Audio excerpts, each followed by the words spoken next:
लुधियाना के वार्ड 22 के लोग कई महीनों से सीवरेज जाम की समस्या से जूझ रहे हैं। इलाके के लोग रोज पार्षद के पास शिकायत कर रहे हैं, लेकिन उनकी शिकायत को अनदेखा किया जा रहा है। ऐसे में इलाके के लोगों ने साफ कर दिया कि लोकसभा चुनाव के दौरान उम्मीदवार अगर उनके पास वोट मांगने आएंगे तो उन्हें वो काले झंडे दिखाएंगे और अगर जरूरत पड़ी तो नोटा का बटन दबाएंगे।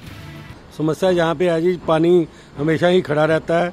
जो प्रशासन से कई बार कह चुके हैं, कई बार कंप्लेंट्स कर चुके हैं, फिर भी उनके बावजूद भी कोई भी यहाँ पे समस्या का हल नहीं हो रहा, ना कोई आने को तैयार है। आते हैं, अगर कोई आता भी है और आके चला जाता है, इसका हल कोई नहीं निकला है। ये पिछले 5 साल 6 साल से ऐसे ही चल रहा है। यहाँ पानी की बहुत दिक्कत है, कोई प्रशासन यहाँ इसके लिए कुछ नहीं करता है। कंप्लेंट बहुत बार किया इनके लिए। काउंसलर बोलता है मेरे बस का रोग नहीं है, ये सेंट्रल गवर्नमेंट का एरिया पड़ता है, रेलवे का एरिया पड़ता है। कोई किसी की बात नहीं सुनता है। 5 साल हो गए हमें धक्के खाते हुए, कोई समझता ही नहीं है कोई बात। काउंसलर को बोलते हैं वो नहीं सुनता है, MLA को बोलते हैं वो नहीं सुनता है, MP को बोलते हैं वो नहीं सुनता है। यहाँ पे कई बंदे फट्टड़ हो चुके हैं। यहाँ पे एक्सीडेंट हो जाता है, कभी सिर पे चोट लगती है, किसी के माथे पे चोट लगती है। बहुत परेशानी है यहाँ पे, दिक्कत बहुत ज्यादा आती है, कोई सुनता नहीं है। सीवर बंद पड़े हैं।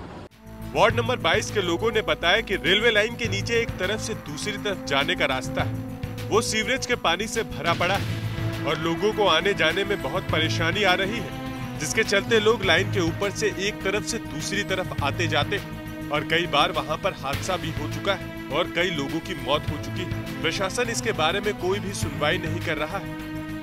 हमारे यहाँ शेरपुर में जब भी कोई बारिश होती है, सीवरेज खुलते हैं। ये देखिए पानी कितना है यहाँ पे, पूरे मोहल्ले में पानी पानी हो जाता है। यहाँ पे आने जाने में बच्चों को बहुत दिक्कत होती है, क्योंकि नीचे से तो कोई पैदल जा नहीं सकता, लाइनों के ऊपर से क्रॉस करता है और वहाँ से 2-3 हादसे भी हो चुके हैं।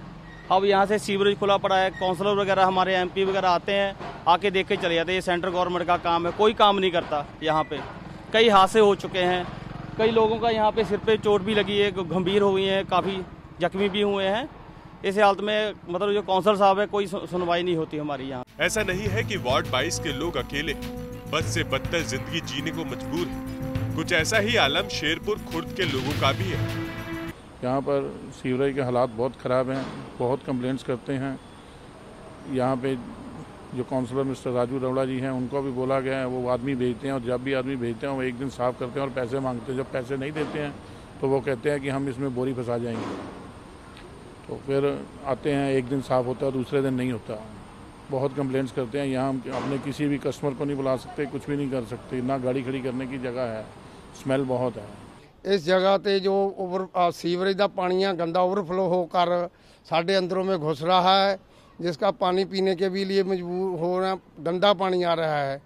तो बाकी ये अभी कोई साडा सुनवाई नहीं कर रहा, ना कारपोरेशन वाले सुनवाई कर रहे हैं, ना काउंसलर साहब हमारी कोई शिकायत सुन रहे हैं, कोई साड़ी सुनवाई नहीं हैगी।